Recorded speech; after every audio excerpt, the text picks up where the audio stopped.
Hey everybody, Stippling Vaughn, and I've been wanting to do this book review since I decided to start doing book reviews. Okay, this is a Liberty Brigade comic. This is a thick book.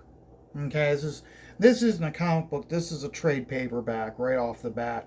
Okay, and it is chock full of great artwork and a great story.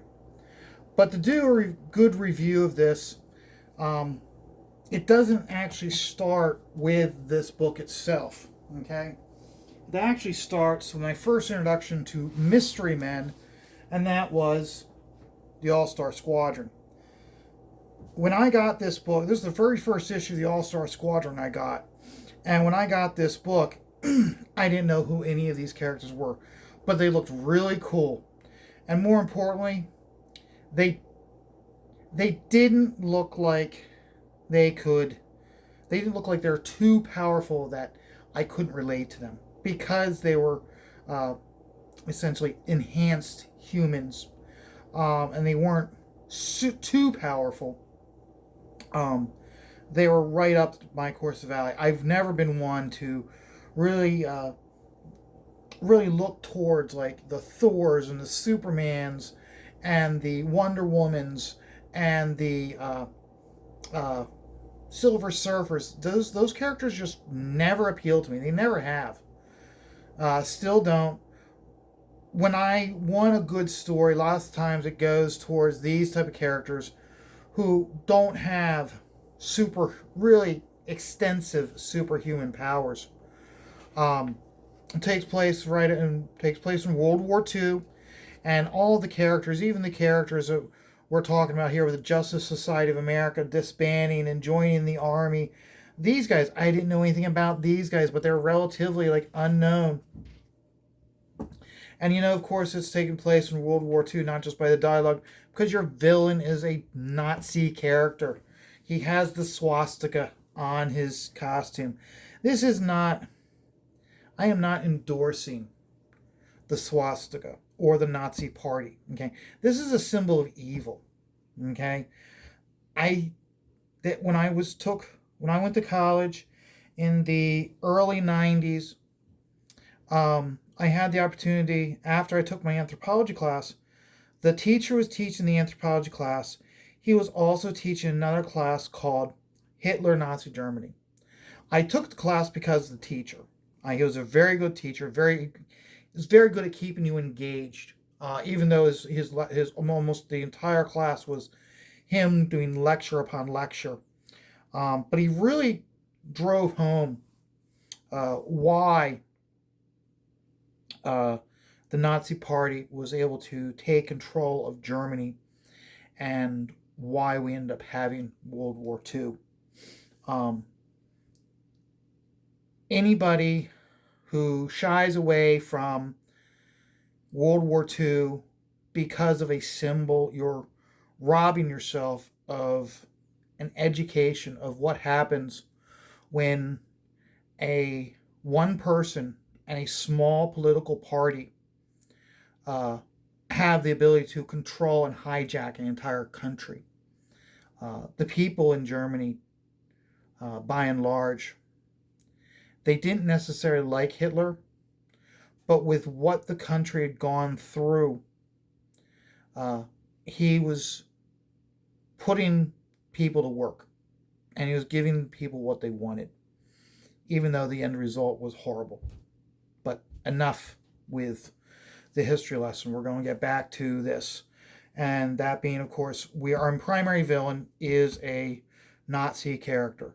Okay? And then, of course, we have the introduction of one of our mystery men meeting the president, and then he goes into the next room, and we meet the rest of the All Star Squadron. Which, again, for me, I didn't know any of these characters. The only character I even might have had an idea about would have been Hawk Girl, and even then, all I really knew is I knew of Hawk Man from the Saturday morning for cartoon or the after school cartoon, but not so much her. I had not really gotten into DC at the time. In DC, whenever they had Justice League of America, it was primarily Hawkman, sometimes Hawk Girl or Hawk Woman. So this was really my first introduction to Hawk Woman. So, but all these characters, relatively just mystery men, and this story goes on, and in the story, towards the end, Robot Man drags the Nazi sub to the shore, and then our mystery men just pummel the hell out of the Nazi soldiers and or seamen, and then at the end we hear the explosion that's supposed to kill FDR and Churchill. Turns out that Plastic Man was dressed up as Roosevelt, so that way he survived the blast. And only thing I ever knew Plastic Man was from a Saturday morning cartoon. Never knew him as being a comic book character. So this is my first introduction to him as a comic book character. And then lastly, at the end of this book, the heroes, this is the Christmas time, and the heroes are there for the lighting of the Christmas tree at the White House, and you have the Atom saying amen, which in today's day and age, we never get that.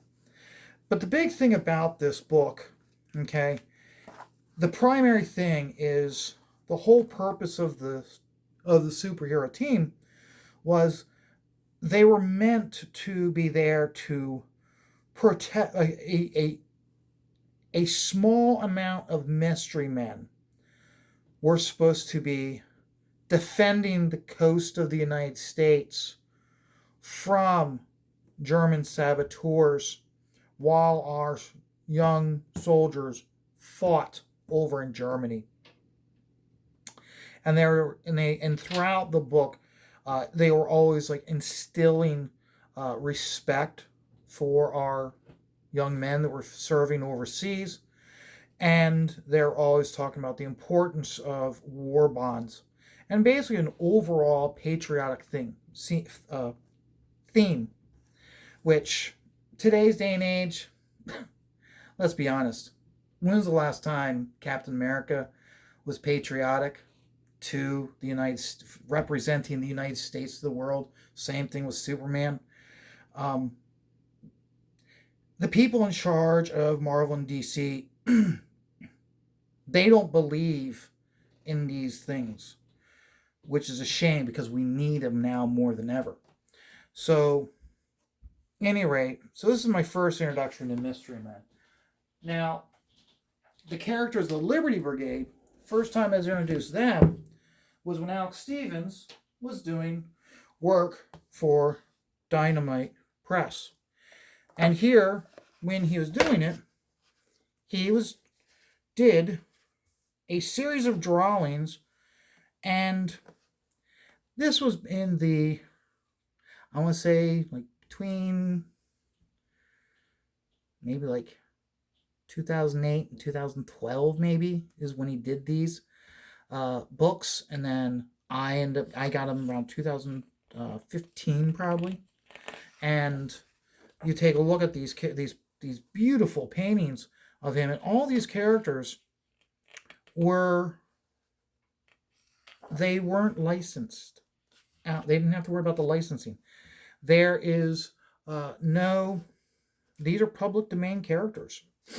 So, and all of these characters, by and large, okay, just the way the characters are presented and whatnot, they are representing freedom, leadership, patriotism. Okay, and these are just the characters, okay, that we have being shown here. Okay, and these are just basically Alex Stevens had a carte blanche to do whatever the heck he wanted, and he just took all these open public domain characters, redrew them, maybe with a slight little costume variation depending on what he wanted, but by and large, they're still all the same from what they first were made, and maybe just slight costume updating, but you can see like the underlining theme of a lot of these characters, where a lot of these characters, what sold the book when they were being sold was they had kid sidekicks. And the reason why they had kid sidekicks was they realized very quickly how quickly the book sold by having a kid sidekick, because the kids reading the comic book could envision themselves as the character. They could become the sidekick to these characters because they weren't old enough to be the character themselves. Okay? That's the thing. The boys were able to immerse themselves into these characters and become these characters. They didn't take their personal point of view and subject them onto these characters. But these images of this, and this was the Liberty Project, and then there was the Liberty Project, or I'm sorry, Project Superpowers, I apologize. And again, I'm only showing you because these are beautiful artwork done by Alex Ross of these characters, but these were like open domain characters that I really liked. And then you can see where he did panel layouts of like one-page origins of these characters. Okay, like this was the Boy King and his giant origin. And it's basically one page showing the origin of the character. And they do it with Quentin here. Like again, they show a image of just all the sidekicks. You have, of course, one of the various options of a layout, along with what he ended up producing at the end. Another one here. Okay. Two. Okay. These are showing how he did the layout. Okay. And then what the did the layout, and then of course in the book he would have a 2-page origin story of the character. Okay, and he just basically had fun. And again, with seeing these characters, okay, it introduced me more to these characters. So when they announced the Liberty Brigade, I recognized some of these characters as being characters in this story. So because of that, I was like, I'm going to back it. So great artwork. But that was my second time. This is my first time being introduced to some of the Liberty Brigade characters, which enticed me that when I saw the announcement of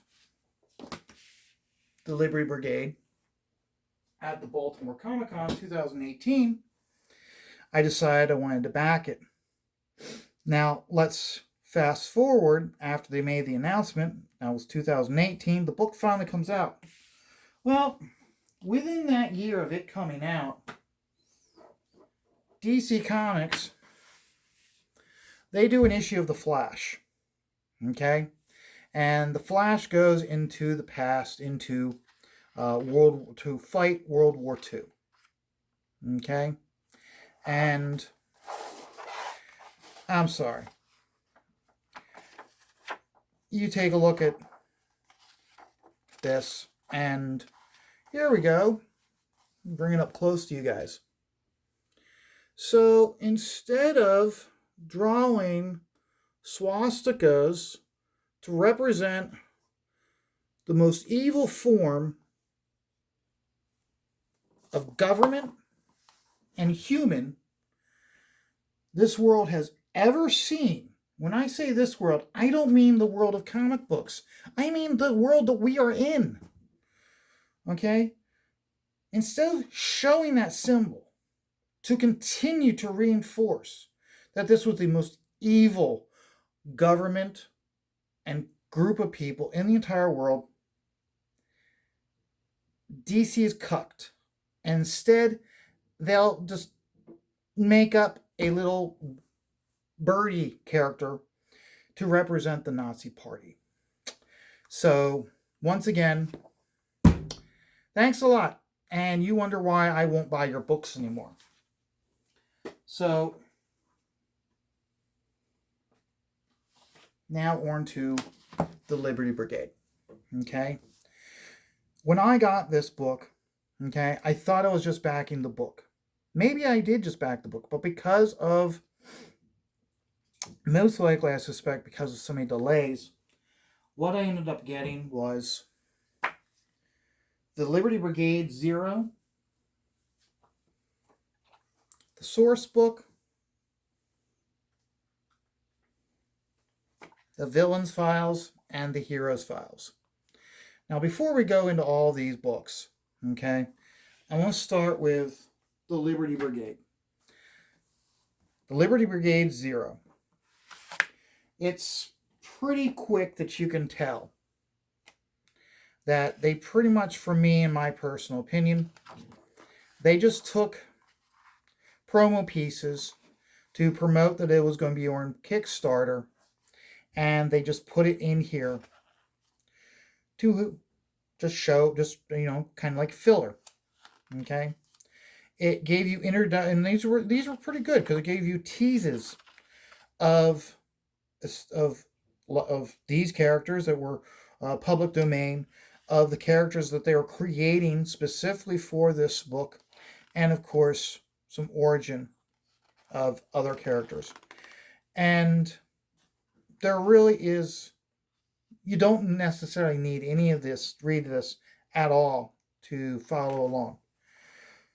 But towards the back of it, what we go into is we have this last story is a bit of a preview of the book itself, of what's going to happen. Okay? But it also gives you a preview of the source book, showing you in a Marvel Universe format the origin or fact origin sheet of these characters. Okay? You could tell that this was their mock-up to see how it would look, and then they refined it when they then did the book. So that's what issue 0 is. The source book itself, here we go. Here's the source book. Okay? Now, the source book itself, it was okay. I'll be honest with you. It wasn't the first book I read. In fact, I read the hero and villain file books first, and after reading them, there really wasn't a point to this. Pretty much every single character in this book was in the hero file or the villain file. What made this interesting is this example here, okay, where they show you when they were able to an original page or an image of the original story when he was introduced. Also, while they're telling you the origin of these characters,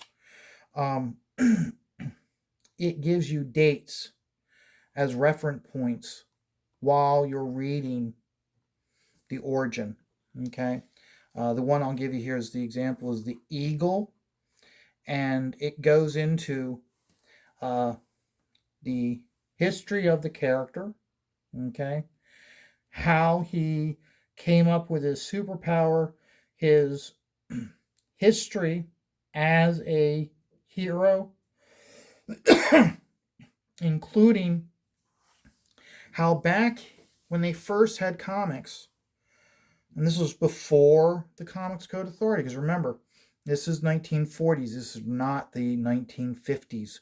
Remember, in the 1950s, thanks to the Red Scare and to Congress, that's the reason why we had to create the the Comics Code Authority to show that we didn't need the government sticking their nose into the comic book business. They pretty much did that to save themselves from the government oversight.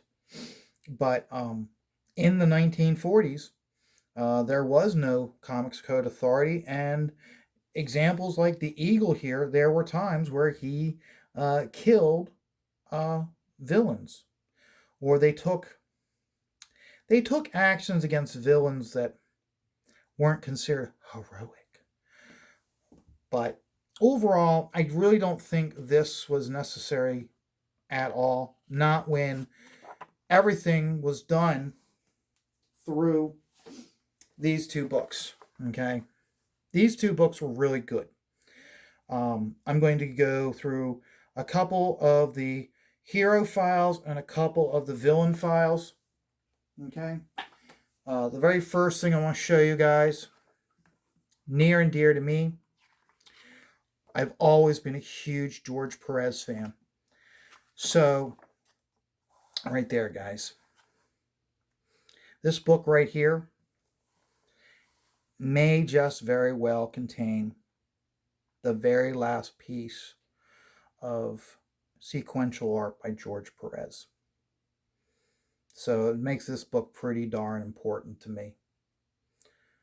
But here's a good example of how they did the how they were doing this book. Okay, you had the first panel introducing your character, and then you introduced the second panel was introducing the accident or whatever caused them to develop their powers, an example of their powers, and then lastly, kind of like almost like a little splash page showing the character and citing an example of one of the villains that they would normally face off against.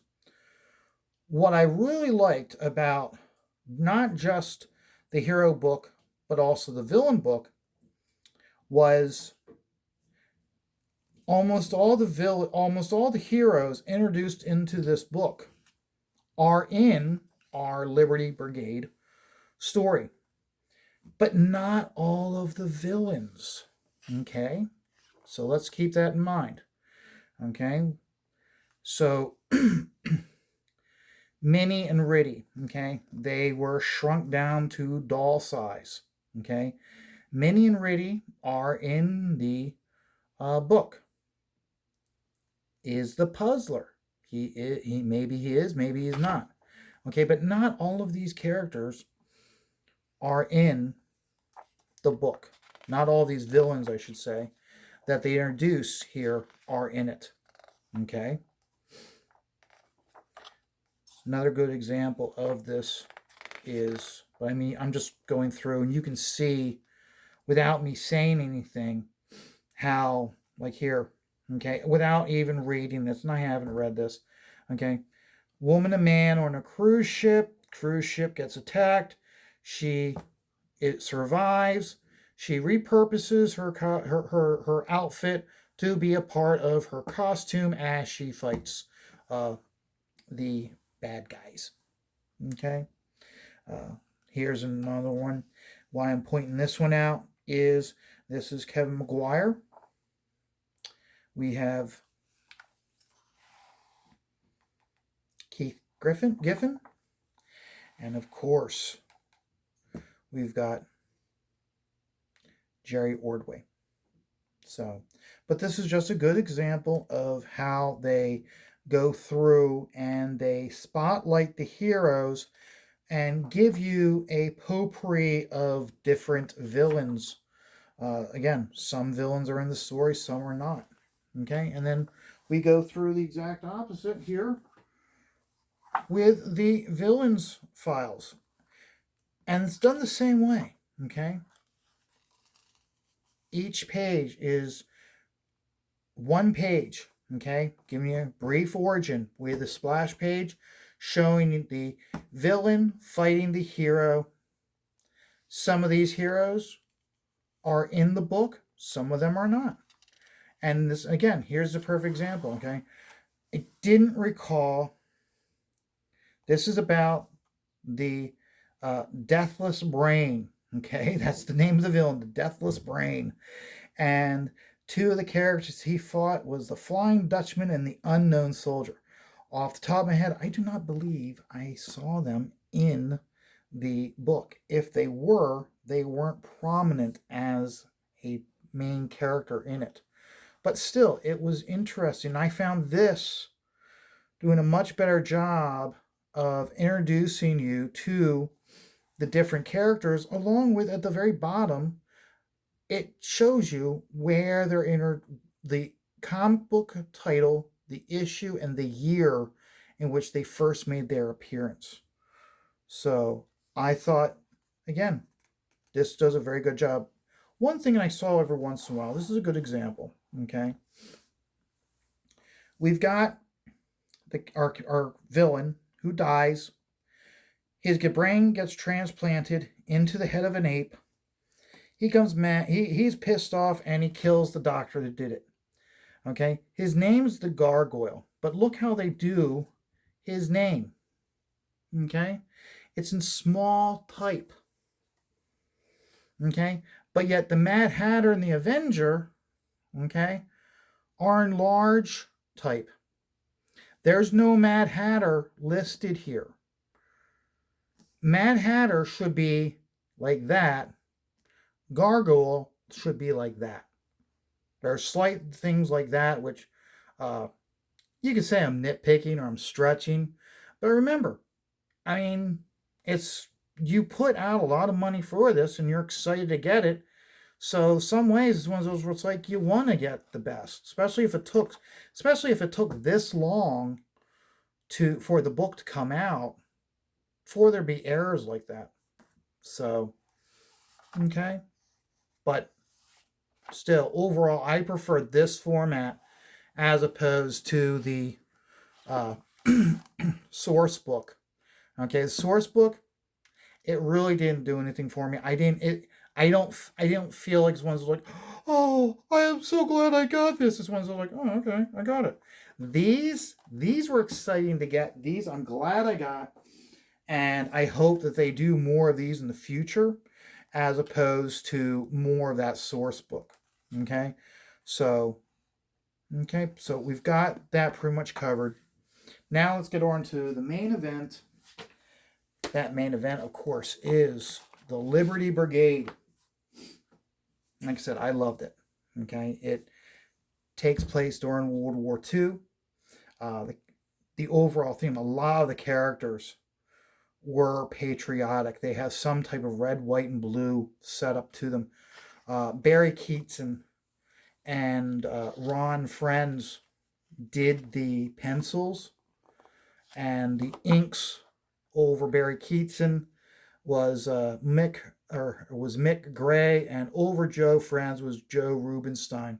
Okay, so very great treat. Okay, but you see right off the bat. Okay, we go into telling the story. Barry Keatson's doing a very good job of trying to keep the artwork so that it consistently had a feel of it being the 1940s, with the dress of the character, with the architecture, with the props. Okay, the props being like a glass or a cup or something. Okay, if you do a drawing around of the room they're in, the props that make the room that you can tell what era it came from. Okay, he was very good at that. And then as we go into the story here, okay, not all the characters are representative or some of them are often fighting overseas, and we get these brilliant, great splash pages of them fighting overseas, and just a great job of showing the various characters. These I was like blown away right off the bat, and we hadn't really even gotten into the story, and so I just can't help but keep kind of looking around, especially when I see this, and this I haven't been able to completely identify him. I think he might be. Give me one moment here, guys.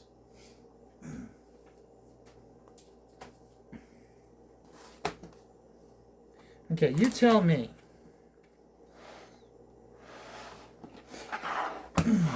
Look at that. Okay. That. They're the same person. Okay. This was a Skywolf comic. Chuck Dixon wrote it. Tom Lyle did the pencils in it. And I was looking at that and I was swearing, and so sure enough, oop, I was right. I knew when I first read it. I was like, yeah, I knew him from somewhere. And let's put it this way, if it's not him, it's darn close. Darn close. So, but then I just liked how as they were explaining what's going on in the state of the world, they took moments to do these shots of the different groups of these mystery men who were fighting for us. And just, you take a look, I mean, this perfect example of how like all these characters have a patriotic theme to them. And what's wrong with that? What? I mean, these are characters that are like instilling patriotism. Okay? We were doing the right thing. And we still do the right things. And now, all of a sudden, okay, these characters are taboo. They're evil. I mean, I'm sorry, but it's one of those where it's like, I mean, these characters, they instill greatness in you, that you want to do great things.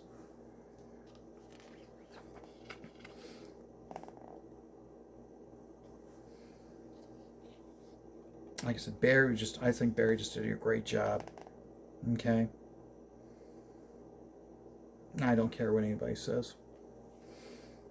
Barry Keatson did a great job with these characters, with these pages. And then we go actually into the story. And again, these are bad guys. It takes place in 1940 and in the 1940, between 43 and 45. Yeah, we're going to have the bad guys with swastikas. Why? Because they're bad guys. Okay? And then we have going on here is what happens is the villains, here they start, these are the German saboteurs and Japanese saboteurs, and they're capturing the superheroes one by one. And then here we have where it was a U.S. war bond party, and we see all the different heroes that are patriotic in attendance to help sell war bonds. And then, of course, we have a big page with all the different villains attacking. So, I'm not going to go too much farther into this. I thought it was a great story. As the story goes on, he uses his two characters he created for the book to help move the story along. They were our primary focus. These were characters he created for the book, which, right, good for him. I mean, he's using characters that are public domain. You want to have something that you can use to move forward, so that way you have something of ownership. So that way for doing your own books, for licensing, whatever, okay? That way, moving forward, he has something of ownership, okay? But like I said, when we talk about how some creators have, some independent creators have the opinion of, why touch these characters if you can't make any, if you can't own the characters, if you can't create an IP and own it. This is an example of where they're creating IPs along with these public domain characters, So that way they can tell the stories they want, but then they can still utilize the public domain IP characters. Which, I mean, you take a look at it, okay? I'm sorry. I just can't get over how, for what I paid for, and this is what I got, was just extraordinary. And it just keeps going. The big plot twist, of course, is how the villains get double crossed, and then boom, they get facing the heroes that they thought that they defeated and gotten out of the way. Here they have escaped, and they are now ready to face the villains. And then moving forward, we have another great big fight. And then, of course, at the end, of course, here, they defeat the villains, and then here it shows where they go towards the end of the war, okay, and they kind of hint towards fighting the leading into the Airboy series that we all know with Chuck Dixon, but it just, I don't want to go too far into it. Okay, I'm just flipping through. Normally I don't do this, but one of the things that they did with this book is, give me a minute here. Yeah. So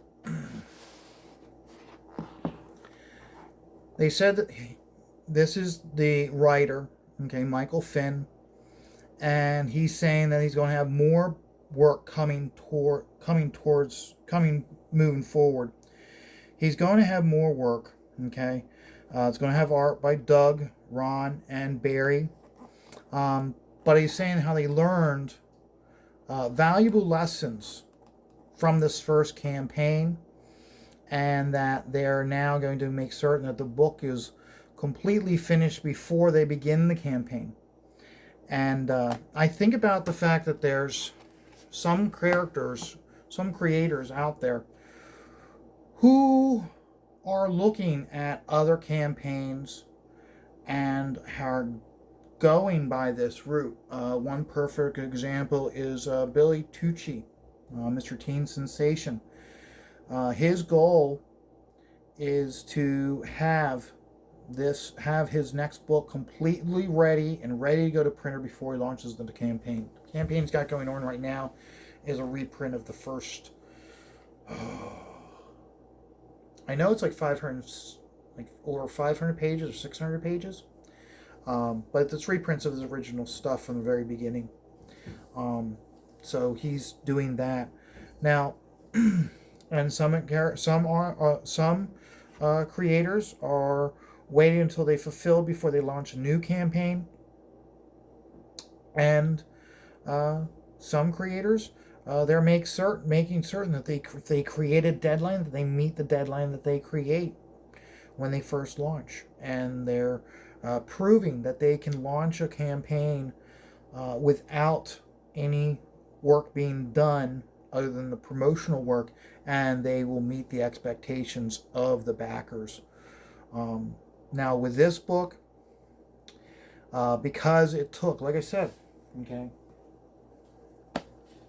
right here, September 2018. That's when they announced that they were doing this book. I got it at the very end, and I mean the very end of 2021. Okay? So it's literally it's basically 4 years. So, and these use a lot of different creators, and I'll be honest with you, if this had come out in parts, maybe, it got to the point I didn't ever think I was going to get it, and when I just get the email updates, I stopped reading them because I was like, yeah, right. With taking this long to do this book, I think that they do need to have the book completely done before they launch the campaign. Moving forward, I hope they do a better job of campaigning. I hope, Michael, you are able to watch this video And I hope you make sure that you get on to shows like the Pop XP, Michael Bancroft show. Get on to a lot of different shows. Um, and don't be afraid to get on shows that are Comicsgate affiliates. Okay? Remember, the reason why Comicsgate began was because people were tired of what Marvel and DC were putting out, and they didn't care for the direction these characters were taking. That's the reason why people started going towards the independent market, and that's the reason why CG grew. Um, and remember, uh, the whole ideology behind Comicsgate is uh, diversity of ideas, diversity of characters. Okay, it's not about politics. Um, we have every single person from every single uh, type of political affiliation part of Comicsgate, and the reason why we're all here is because we want good comics. We want diversity of characters and ideas. Um, and we're not seeing that anymore. So uh, I would encourage anybody who has the opportunity to get this book to get it.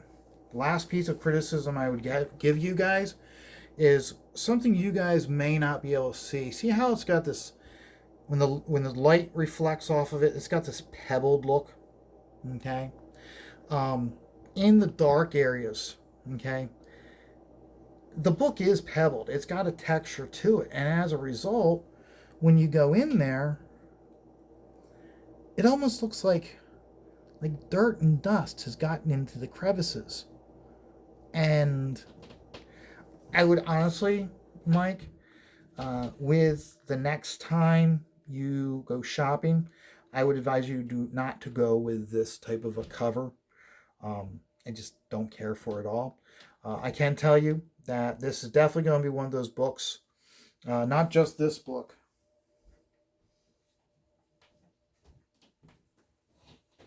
but these two books also. Okay. Okay, these three. Okay. I can guarantee you I'll be taking these comic books to conventions to get signed. Okay. Sean Chen did the cover. I almost always see Sean at the Baltimore show. This is the first book I'm going to have him sign. Okay. With the Hero Files. Okay. I showed you guys the page.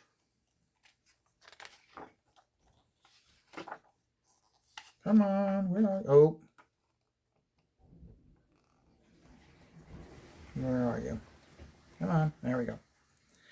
George Perez did this one. Jim Carrillo did this one. I'm going to definitely be having him sign that page. Kevin Mcguire, definitely going to have him sign that page. I know Amanda Frandon did one of these characters. If she starts going to the shows again, I'm going to have her sign it. And this was done by a bunch of different people. Definitely going to have them sign it. So I do like it. I hope you guys continue. If you're going to continue doing supplemental type of books, I like these as opposed to that source book. And I hope that I hope I get noticed when the next book comes out. So until then, guys, like I said, I told you this was going to be a long one, but it's well deserved because it's a well deserved book. I like it, and I think you should take the opportunity to go get it if you have the chance. So, guys, till then, just keep on stippling.